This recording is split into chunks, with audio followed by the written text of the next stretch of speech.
Jadi untuk materi itu sudah habis, kan kemarin terakhir itu di pointer ya, di pointer. Oke, jadi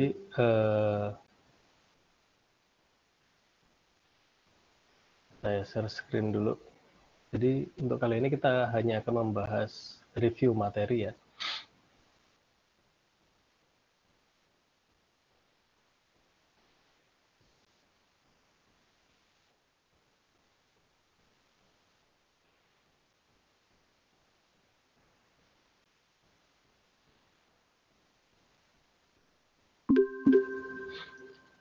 Oke, jadi untuk pertemuan kali ini kita akan membahas mengenai review materi yang dari awal sampai dengan akhir ya. Karena untuk materi terakhir itu kemarin sudah saya sampaikan itu hanya sampai dengan pointer. Kemudian untuk tugas-tugas itu teman-teman persiapkan untuk final project-nya. Karena minggu besok sudah minggu terakhir, maka sudah bisa dimulai untuk presentasi final project. Tentunya untuk apa namanya? Untuk project-nya itu teman-teman diselesaikan dengan kelompoknya masing-masing. Yang terpenting itu dari apa namanya dari presentasinya dulu. Karena nanti kalau untuk laporan ya, bentuk laporan ataupun mungkin soft copy laporannya nanti bisa menyesuaikan. Jadi tidak harus saat besok pas presentasi. Nanti bisa saja pas kita adakan UAS karena minggu besok minggu perkuliahan terakhir, kemudian setelah itu ada minggu tenang, kemudian setelah minggu tenang baru ada jadwal untuk UAS. Dan kemudian untuk UAS nanti teman-teman itu tidak ada UAS, jadi UASnya itu ya final project itu. Bisa jadi nanti saat ada jadwal UAS keluar itu baru apa namanya teman-teman tinggal ngumpul laporan. Seperti itu. Oke, baik. Jadi akan saya jelaskan dulu dari review materi atau lebih ke rangkuman materi dari pertemuan awal dulu. Pas pertama kali kita ketemu, kita membahas program C ataupun mungkin program C++. Yang biasanya ada beberapa poin bagian saat kita membuat program yang perlu kita ketahui. Yang pertama, yang perlu kita ketahui ketika kita bikin program C atau program C++, itu biasanya tersusun dari 5 bagian utama. Tersusun dari 5 bagian utama. Itu ada yang pertama itu preprocessor directive atau pengarah kompilator yang mungkin teman-teman akan menjumpai dengan menggunakan tanda pound ataupun mungkin pagar. Ada include, Coneo, include IOStream, dan segala macam. Intinya preprocessor directive berarti yang menggunakan tanda pagar. Kemudian bagian kedua itu ada deklarasi. Bagian deklarasi ini apa? Teman-teman mendeklarasikan variabel. Teman-teman mendeklarasikan variabel yang digunakan. Ketika kita membuat sebuah variabel, tentunya tidak lupa kita harus membuat deklarasi terlebih dahulu. Karena apa? Kalau kita tidak mendeklarasikan, maka tidak akan dikenali. Kemudian setelah itu kita memberikan definisi. Kita memberikan definisi. Kenapa? Karena setelah kita mengenalkan, maka kita wajib mengisi. Ketika kita membuat sebuah variabel, maka kita wajib mengisi variabel tersebut. Maka langkah yang pertama tadi kita deklarasikan, maka setelah selesai dideklarasi, kita wajib mengisinya. Kalaupun mungkin tidak menggunakan proses atau tidak menggunakan konsep deklarasi, tapi langsung ada pendefinisian itu juga boleh. Bedanya apa? Bedanya kalau mendeklarasikan, maka kita hanya mengenalkan saja bahwa ada variabel yang ingin kita gunakan, tanpa ada unsur nilai. Tapi kalau kita mendefinisikan, maka kita membuat variabel sekaligus ada isi nilainya. Nah, itu. Kemudian, jadi teman-teman mau pilih deklarasi kemudian definisi itu boleh atau mungkin langsung definisi. Itu tergantung kepentingan atau tergantung kebutuhan. Kemudian yang keempat itu ada statement atau ekspresi. Statement atau ekspresi itu adalah perintah. Perintah yang akan dijalankan. Terdapat di bagian mana? Ya tentunya setelah teman-teman mendefinisikan sebuah variabelnya, kemudian teman-teman ada apa namanya proses. Nah, bagian proses itu biasanya berisi sebuah statement atau ekspresi. Statement atau ekspresi perintah yang harus dikerjakan gitu. Kemudian ada satu bagian lagi, komentar. Komentar ini tidak selalu ada, tapi kalau kita ingin buat komentar bisa juga. Fungsinya apa? Fungsinya agar kita mudah memahami. Karena apa? Fungsi komentar ini bisa saja digunakan untuk menandai. Misal nih, baris kedua, baris ketiga itu adalah bagian di mana kita mendefinisikan ataupun mungkin kita mendeklarasikan. Maka kita kasih komentar di baris tersebut bagian deklarasi, bagian definisi. Kemudian setelah itu masuk di tengah-tengah, setelah kita membuat statement atau mungkin kita udah membuat beberapa rumus itu, kita taruh saja di sini, oh ini bagian statement atau bagian ekspresi. Jadi hanya untuk memudahkan kita menandai barisan tersebut itu fungsinya untuk apa. Karena apa? Komentar ini tidak akan dieksekusi. Yang tentunya teman-teman ketahui itu untuk membuat sebuah baris tersebut menjadi berubah atau berubah menjadi sebuah komentar itu diperlukan tanda garis miring dua garis miring itu ya, atau garis miring bintang. Nah, itu ketika ada tanda tersebut maka baris tersebut yang berada di dalam tanda garis tersebut setelah garis miring tersebut itu tidak aktif. Tidak aktif artinya tidak dikenali sebagai baris program. Jadi komentar itu bukan baris program. Nah, sebagai contoh, di bawahnya di sini, untuk dasarnya include iostream ini, nah ini adalah file header. Nah, kemudian yang dimaksud dengan komentar itu garis 2 di sini. Garis miring 2 di depan ini namanya komentar. Maka di sini yang dikatakan sebagai baris program itu yang preprocessor directive, include iostream. Yang file header ini tidak. Kemudian ada integer main, di sini ada deklarasi main function. Jadi ada fungsi utama ya, ada fungsi utama, ada fungsi buatan, itu teman-teman udah pelajari juga. Di sini integer main. Nah, ini adalah deklarasi. Kemudian ada tanda kurung kerawal, di sini ada blok membuka. Jadi setelah teman-teman mendeklarasikan sebuah fungsi ataupun mendeklarasikan sebuah fungsi buatan atau fungsi bawaan, itu teman-teman wajib membuka untuk mengawali sebuah statement, untuk mengawali sebuah perintah, untuk mengawali sebuah deklarasi variabel yang lain, itu teman-teman perlu membuat sebuah kurung kerawal buka. Ini adalah blok pembuka. Kemudian di sini ada yang perintah menggunakan std ya. Karena apa? Karena di atas tidak menggunakan using namespace std. Makanya di setiap baris perintah di sini kita diwajibkan untuk menuliskan std.2.2 baru sih. Cuma kalau teman-teman ingin menghilangkan std.2.2 ini sebelum deklarasi main function atau setelah preprocessor directive, teman-teman menuliskan perintah using namespace std. Maka ketika kita menuliskan sebuah perintah di bawah di sini atau di dalamnya sini, itu kita tidak perlu lagi menuliskan std.2.2 gitu. Kemudian kalau ada blok pembuka, jangan lupa kasih blok penutup. Karena apa? Karena kalau tidak ada blok penutup, dianggap program tersebut atau teman-teman menuliskan listing program tersebut itu belum selesai. Nah, di sini sudah ada keterangannya juga. Nih, baris pertama include iostream itu adalah file header. Pada dasarnya digunakan untuk menyatakan bahwa dari file program tersebut itu menggunakan pustaka atau library. Jadi kita ngambil beberapa perintah yang terdapat di dalam library atau keyword-keyword atau fungsi yang terdapat di dalam library include iostream. Itu. Kemudian baris pertama setelah include ada apa nih? Komentar ya, ada garis miring 2. Garis miring 2 itu adalah komentar. Ketika sebuah kata sudah diubah menjadi komentar, maka baris tersebut atau kata tersebut tidak berarti apa-apa.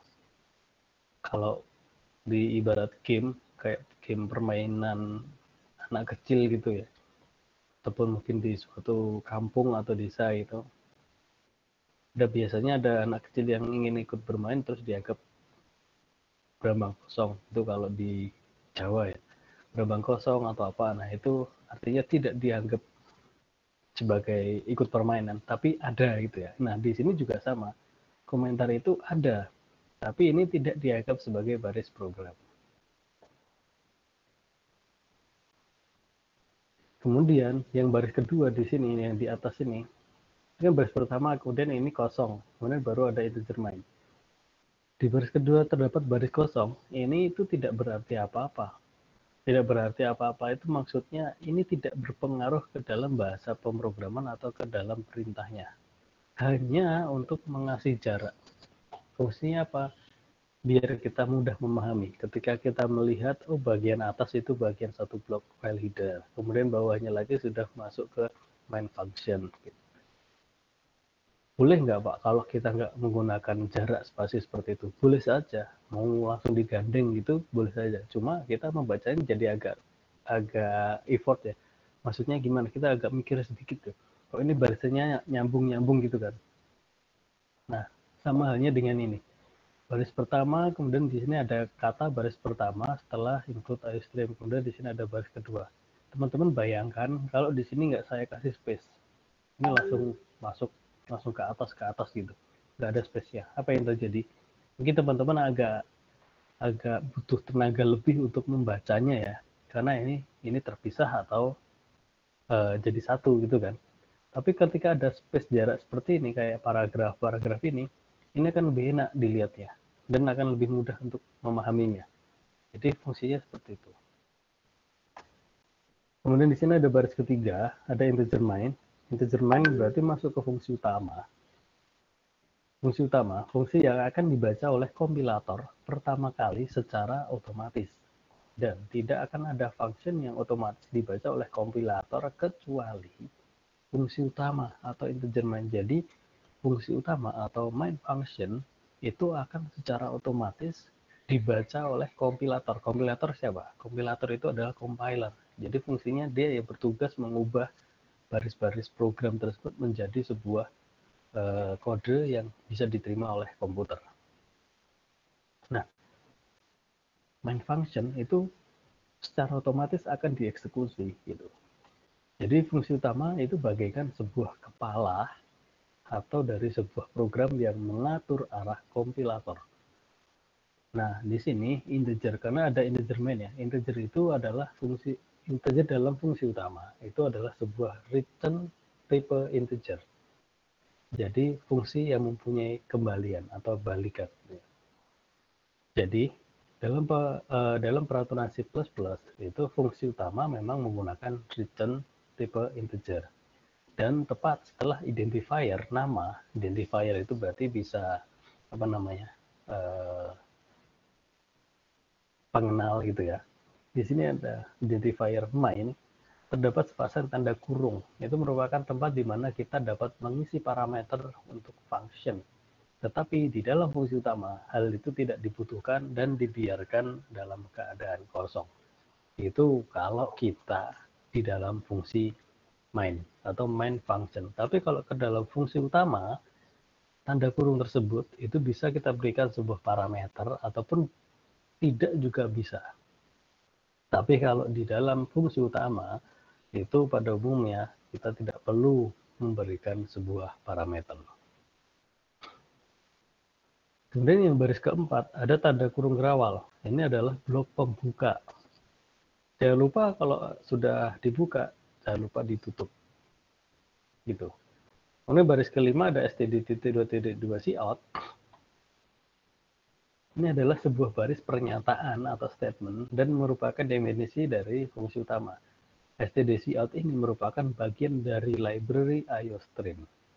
Berfungsi untuk mencetak sebuah kalimat selamat datang seperti yang ada di statement tadi pada layar hasil program gitu. Nah, di dalam std.cout ini sebenarnya itu ada juga penggantinya yaitu dengan menggunakan using namespace std. Using namespace std terdiri dari 3 statement ya, yaitu using namespace, dan std. Karena tadi std cout itu merupakan keyword atau isi dari library IOStream, maka dari setiap perintah itu kita menggunakan std.2. Kalau tidak, kita ganti dengan satu baris kalimat yang terdapat 3 kata, using, namespace, dan std. Nah, mungkin banyak yang bertanya-tanya ya, using namespace std itu fungsinya untuk apa? Gitu. Nah, di sini apa sih fungsinya untuk tiga kata tersebut yang disusun dalam satu kalimat? Using itu adalah deklarasi atau arahan atau panggilan atau pemberitahuan kepada compiler untuk menggunakan deklarasi namespace dan anggota namespace. Berarti using menggunakan. Namespace adalah penyedia metode untuk mencegah konflik nama dalam proyek-proyek besar. Simbol pendeklarasian di dalam blok namespace itu ditempatkan di lingkup bernama yang akan mencegah mereka pada keseluruhan pengenalan pada scoop yang lainnya. Jika pendeklarasiannya seperti di atas, itu berfungsi untuk memanggil namespace yang telah dibuat. Jadi namespace ini adalah sebuah simbol blok yang ditempatkan di lingkup yang sudah ada namanya agar tidak terjadi kekeliruan atau pengenalan di dalam scoop yang lain. Jadi namespace ini dia fokus agar tidak kemana-mana ya. Using namespace berarti dia memakai lingkup yang ada di dalam library yang sudah terdaftar di belakangnya. Nah, kemudian di sini adalah std. std adalah nama namespace tersebut yang sudah tersedia dan tidak perlu dibuat ulang menggunakan fungsi namespace. Cukup dipanggil std. std itu merupakan wadah urutan yang merangkum ukuran data dan array dinamis. Di dalam std terdapat halnya seperti cout, cin, inline, dan lain-lain. Jadi using itu menggunakan namespace itu dia untuk mengunci dari library-nya. std itu yang terdapat ada cout, cin, inline, dan lain-lain. Jadi ini sebagai pengganti kata std.2 std.2 gitu. Nah, penulisannya seperti ini jadinya. Perbedaan menggunakan using namespace ataupun mungkin tidak. Bentuk penulisan di sini ada using namespace std titik koma. Baru setelah itu masuk ke sini. Atau di sini tidak dituliskan using namespace, tapi std.2.2 itu dituliskan. Pak, kalau ada cin gimana? Ada cin, ada cout, ada banyak. Intinya cout-nya ada banyak, tapi kita tidak menuliskan using namespace. Maka kita menuliskan std.2.2. Bedanya apa Pak? Nggak ada bedanya. Bedanya kita nuliskan using namespace atau tidak. Kalau kita nulis using namespace, kalau kita nulis using namespace, maka std.2.2 di setiap baris cin atau cout itu tidak perlu dituliskan. Tapi kalau tidak menuliskan using namespace std, maka std.2.2 itu setiap kita menuliskan cout ataupun mungkin cin itu dituliskan. Seperti itu. Kemudian apa itu validator? Nah, validator nih. Validator itu adalah ada dua pernyataan ya. Yang pertama itu ada include, itu yang dinamakan sebagai preprocessor directive. Kemudian yang termasuk ke dalam ke dalam program, tetapi bukan suatu instruksi karena include itu merupakan preprocessor directive dan merupakan sebuah instruksi untuk memanggil validator. Validator ya, memanggil validator yang akan digunakan, dan kedua adalah IOStream. Jadi validator yang IOStream yang dipakai. Include-nya itu kita memasukkan, kemudian library IOStream. IOStream-nya itu library-nya. Kemudian untuk IOStream itu merupakan salah satu validator kepada dari input-output stream. IO stream. Maka input-output. Kalau ada input-output berarti ada cin, ada cout. Berarti kalau kita ingin menggunakan perintah cin dan cout, maka jangan lupa menggunakan library IOStream. Kemudian Validator itu adalah pernyataan pendeklarasian utama dari sebuah program C++ yang berfungsi untuk memanggil dan menjalankan fungsi-fungsi yang terdapat dalam library file header C++. Agar kita bisa menggunakan fungsi-fungsi pada file tersebut. Contohnya, IOStream. Ketika kita menggunakan library IOStream, maka kita mendeklarasikan pernyataan yang merupakan file library dari cout ataupun cin dan lain sebagainya yang terdapat di dalam IOStream. Gitu.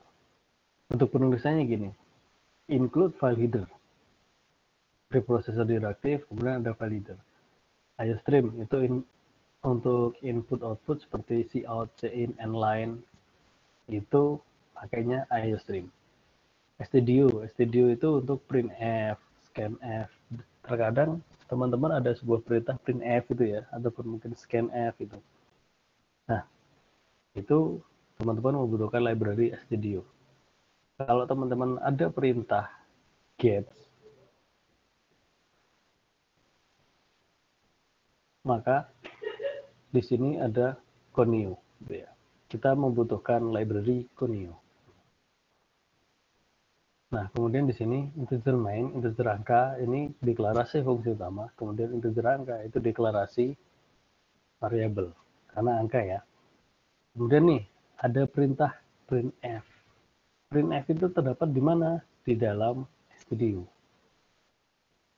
Cout terdapat di mana? Di dalam IOStream. Printf ini juga menggunakan stdio. Get menggunakan apa? Get menggunakan conio. Jadi file header di sini itu adalah library-library yang kita gunakan ketika kita menggunakan sebuah keyword atau sebuah kata yang mengandung makna arti khusus seperti cin, cout, nline, get, return, printf, scanf, atau yang lainnya gitu. Nah itu ya, jadi ada beberapa, ada banyak banget. Kemudian, nah ini ada latihan soal juga. Tentunya teman-teman ini latihan, ini nggak usah dikerjakan karena ini dulu udah pernah kita bahas dan kalau nggak salah sudah jadi tugas juga gitu ya. Di sini kalau teman-teman masih ingat, yaitu ada buatlah program menggunakan if dan switch case yang dapat menghasilkan output sebagai berikut. Di sini ada tabel penayangan judul film, penayangan film. Nah, kemudian setelah memilih film ada perintah-perintah yang harus dipenuhi. Di sini ada untuk pembelian lebih dari 2 tiket itu diskon 10%, kemudian diskon 15%. Nah, di sini ada penyelesaiannya. Oke, ini ya. Nah, ini hanya pemanis saja di sini kayak siot ini. Ini hanya pemanis. Kemudian /t itu untuk tab. Kalau di dalam keyboard ya teman-teman nulis dokumen menggunakan Word itu ada perintah tab itu istilahnya di sini ada apa namanya /t gitu. Kemudian /n itu untuk enter. Kemudian dan masih banyak lagi perintah-perintahnya. Nah, jadi di sini ini kalau teman-teman ingin pelajari atau ingin memahami dari yang dulu mungkin ngecek ya, ini punya saya salah atau enggak ya, salah atau enggak. Nah, inilah jawabannya di sini. Ini sudah saya buat sedemikian rupa sampai di sini. Ini sudah ada komentarnya juga. Jadi dari setiap baris-baris penting di sini sudah saya kasih komentar.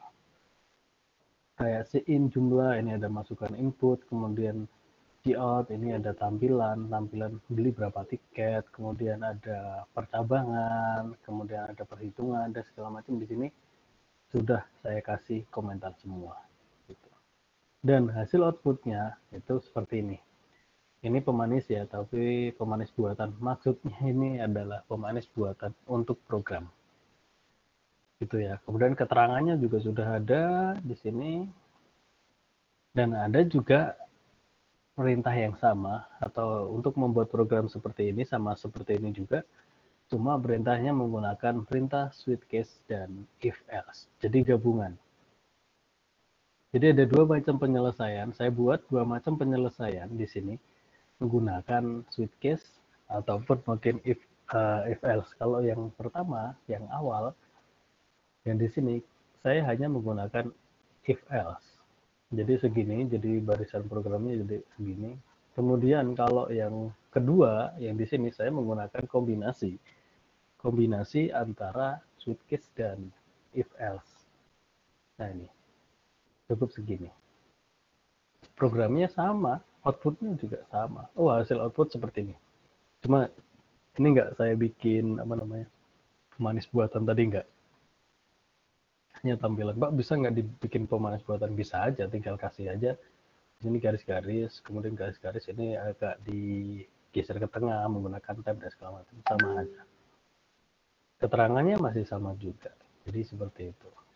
Oke, baik, dari sini ini adalah review materi sampai dengan percabangan ya. Berarti masih ada beberapa materi.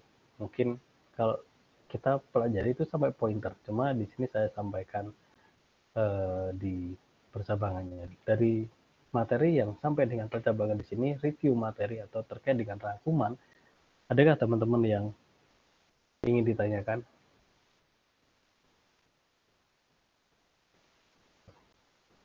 Jadi kurang lebihnya seperti ini. Ini untuk review materi dari atau rangkuman dari pertemuan awal sampai dengan apa namanya? Sampai dengan materi percabangan.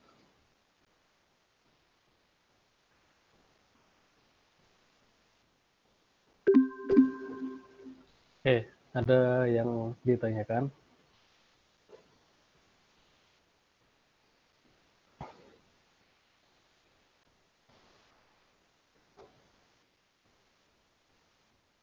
Kalau dari saya belum ada pertanyaan, Pak.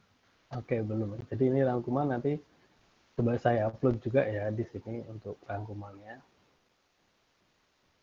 Ini terkait rangkuman sampai dengan percabangan ya, sampai dengan materi percabangan.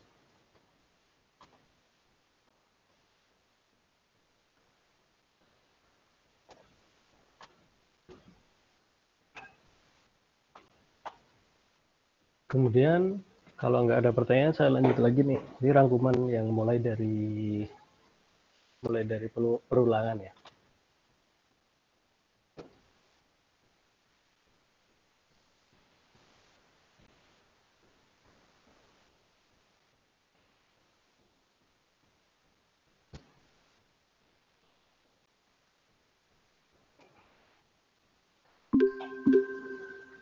Oke, baik. Di sini akan saya sampaikan terkait dengan rangkuman materi perulangan ya. Di sini kita kenal perulangan itu dengan istilah looping ya. Looping itu artinya melakukan proses yang berulang-ulang. Jadi operasi perulangan atau loop ini selalu menjumpai di dalam bahasa pemrograman, baik C++ ataupun mungkin yang lain. Gitu. Kemudian diartikan ke dalam bahasa Inggris menjadi loop atau looping. Nah, perulangan di sini itu dikenalkan dengan kata kunci while, do, dan for. Jadi ada 3 kata kunci yang kita gunakan di dalam program C++ untuk proses perulangan. Itu ada for, ada while, atau do. Gitu. Tentunya beda-beda. Ataupun mungkin do. Do itu maksudnya itu ada do while. Dulu pernah saya katakan itu ada do while ataupun mungkin while do. Itu kurang lebihnya sama. Cuma susunannya berbeda sedikit dan fungsinya juga beda.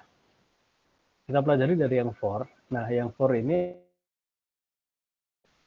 yang mana jumlah yang ingin kita ulang. Jadi seolah kita rekayasa mau diulang berapa kali sih perulangan ini gitu ya. Nah, statement yang dituliskan atas tulisannya yang perlu diketahui itu teman-teman seperti ini. Untuk perulangan yang bersifat menaik atau increment, jadi ada prosesnya ya. Kita tuliskan dulu for, kemudian setelah itu kita ikuti dengan variabel atau deklarasi variabel beserta dengan nilai awalnya. Variabel yang sudah kita buat itu sebagai indeks pengulangnya nilai awal.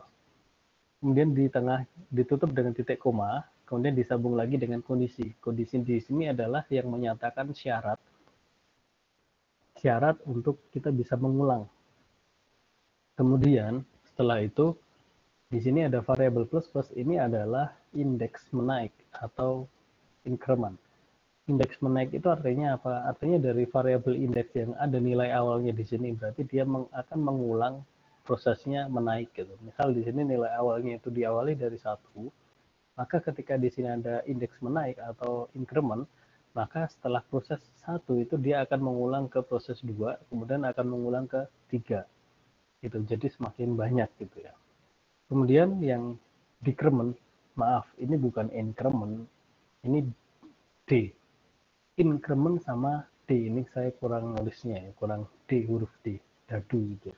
Decrement. Nah, untuk decrement ini masih sama strukturnya, cuma bedanya ada di paling akhir di sini. Paling akhir ini ada menggunakan tanda minus-minus. Kalau di sini itu dari kecil ke besar, nah kalau yang menurun itu dari besar ke kecil. Tentunya setelah perintah struktur for-nya itu dituliskan, teman-teman jangan lupa menuliskan tanda kurung kawal buka sebagai blok pembuka dan kurung kawal penutup sebagai blok penutup. Ini berbeda dengan fungsi utama tadi, karena ini adalah sebuah statement, maka ini untuk membuka sebuah statement yang terdapat di dalam perulangan. Jadi yang ada di dalam statement tersebut itu yang akan diulang-ulang sampai selesai, sampai berhenti. Gitu. Kemudian format penulisannya seperti ini. Inisialisasi itu nilai awal tadi, kemudian kondisi itu menjadi kondisi atau syarat, dan kemudian di sini ada kenaikan indeks atau penurunan indeks. Seperti itu. Nah, kalau di contoh, using namespace, kita menggunakan using namespace, bukan menggunakan std.2.2. For, ini kita masuk for perulangannya, sampai dengan kurung tutup. Kemudian setelah itu dibuka dengan kurung kerawal buka. Nah, ini kurung kerawal buka ini. Nah, di sini karena hanya ada satu, jadi tidak pakai kurung kerawal buka ini bisa. Ya. Tapi kalau Anda banyak perulangan itu, tapi sebaiknya di sini dituliskan kurung kerawal buka. Karena untuk membedakan bahwa ini blok untuk di dalam perulangannya. Ini saya masih kurang menuliskannya. Di sini keterangannya sudah ada, cout-nya selamat datang, berarti perintah selamat datang ini yang akan diulang-ulang. Nilai awalnya dari mana? Nilai awalnya dari 1, berarti di sini kondisinya itu sampai dengan kelima. Kelima di sini. Berarti di sini menaik, dia akan menjadi banyak. Dia muncul 1, kemudian setelah itu tambah 1 lagi, tambah 1 lagi, tambah 1 lagi, sampai dengan 5 maksimal.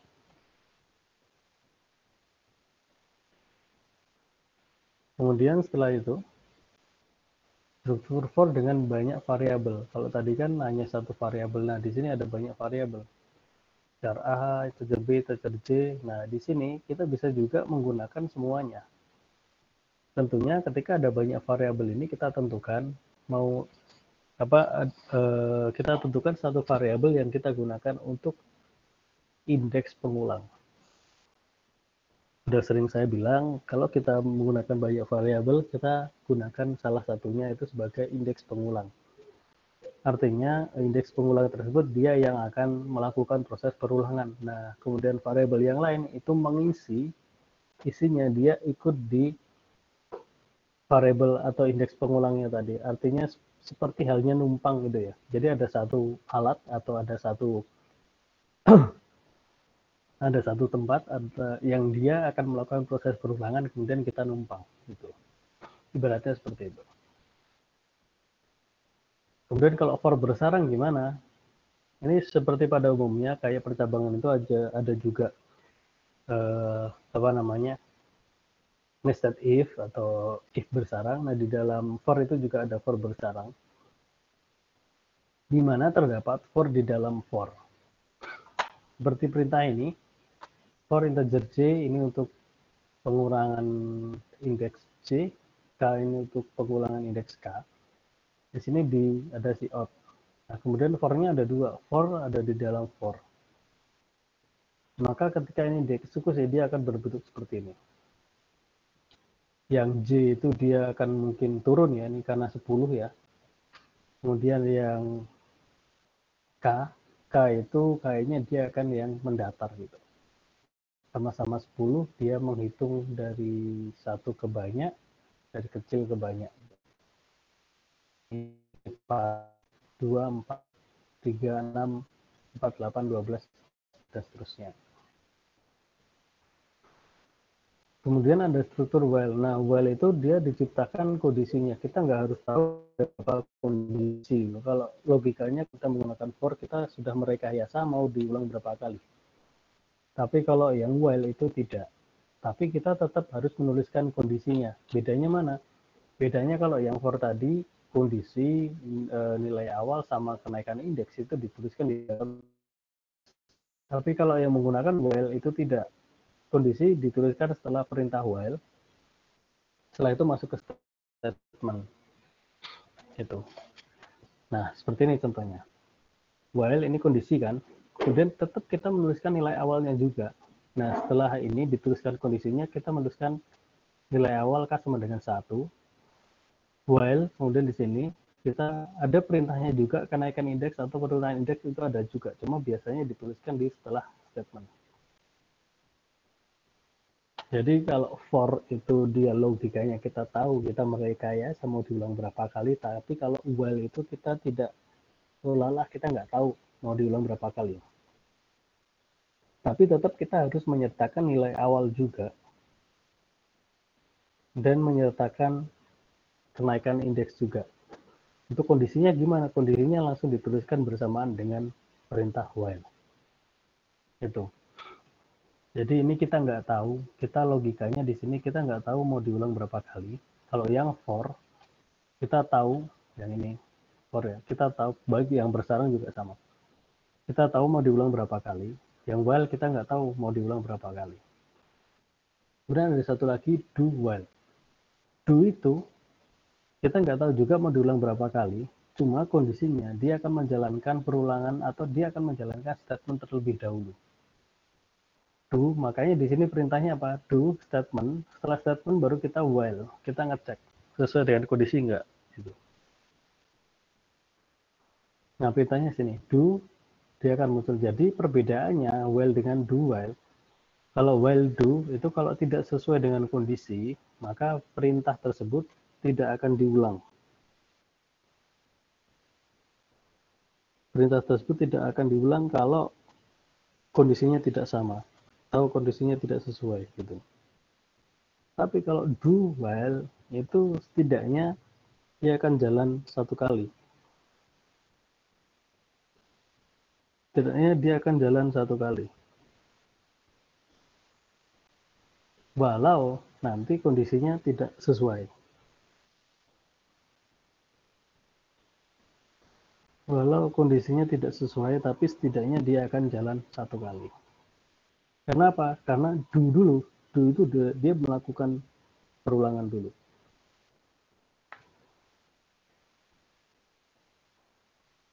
Jadi itu bedanya. Kemudian array. Array di sini ada satu dimensi. Satu dimensi seperti biasa kita bisa membatasi data. Ini contoh programnya sudah ada juga. Ada beberapa pengisian. Dan kita bisa menggunakan perulangan juga di dalam array-nya juga.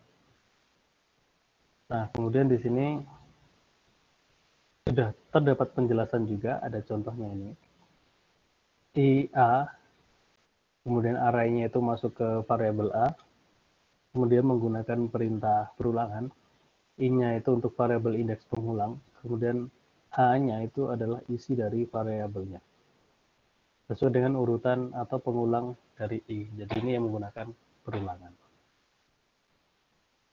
Ini masih sama juga, tambah variabel. Variabel B-nya itu digunakan array-nya. Kemudian di sini yang I jumlah itu bukan atau tidak terdapat array. Kemudian ini ada juga cara memanipulasi elemen. Ini sama juga. Kemudian ini ada beberapa contoh terkait dengan array. Sampai dengan array dua dimensi.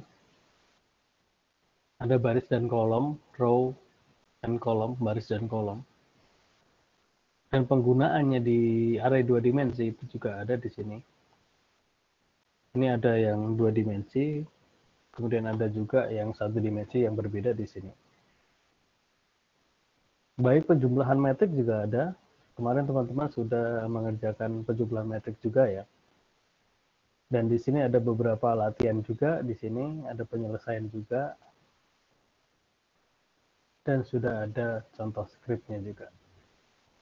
Looping dan array ini adalah perulangan dengan array. Ada beberapa belanjaan, di sini ada angsuran juga, ada bunganya, ketika mungkin mau menghitung sebuah kredit gitu ya. Skripnya ada juga, dan sudah lengkap di sini. Dan sampai dengan aplikasi, contoh ini apa ya, input nama mata kuliah dari 5 mata kuliah secara dinamis, ini juga ada. Dan di sini sudah banyak contoh-contoh yang bisa teman-teman pelajari di sini. Di lebihnya di rangkuman yang kedua ini ya. Gitu. Jadi kurang lebihnya terkait dengan rangkuman. Jadi ada dua tadi, yang awal tadi itu rangkuman dari awal sampai dengan sebelum UTS. Kemudian di sini setelah UTS sampai dengan selesai, sampai dengan array kemarin sudah kita pelajari juga. Jadi kurang lebihnya seperti itu terkait dengan review materi atau rangkuman dari materi.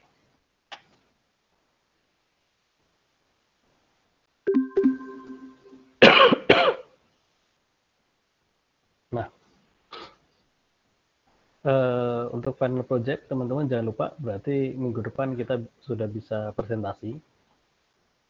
Jangan lupa disiapkan betul-betul untuk presentasinya. Yang terpenting itu presentasinya. Kalau untuk laporan nanti bisa menyusul. Ada yang belum selesai untuk final project-nya dari kelompoknya siapa, ataupun mungkin masih bingung?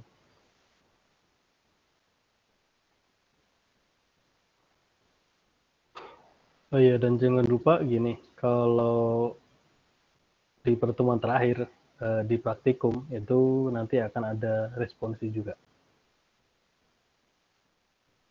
Berarti yang minggu besok ya, yang minggu besok itu untuk pertemuan praktikumnya teman-teman akan responsi.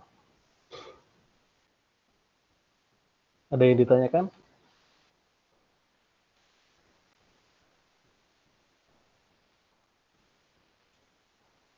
Kalau dari saya belum ada pertanyaan, Pak.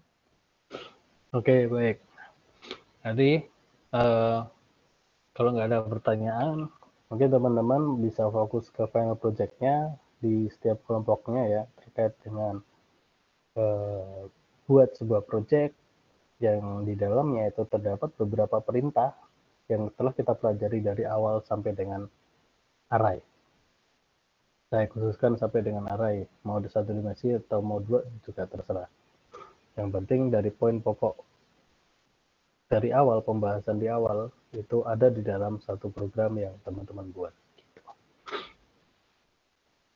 Oke, kalau tidak ada pertanyaan lagi, mungkin dari materi kali ini saya cukupkan sekian, sampai di sini dulu.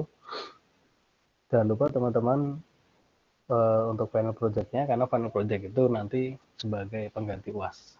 Kalau tidak ada final project berarti teman-teman nggak dapat nilai UAS-nya gitu. Oke, kalau gitu saya akhiri dulu.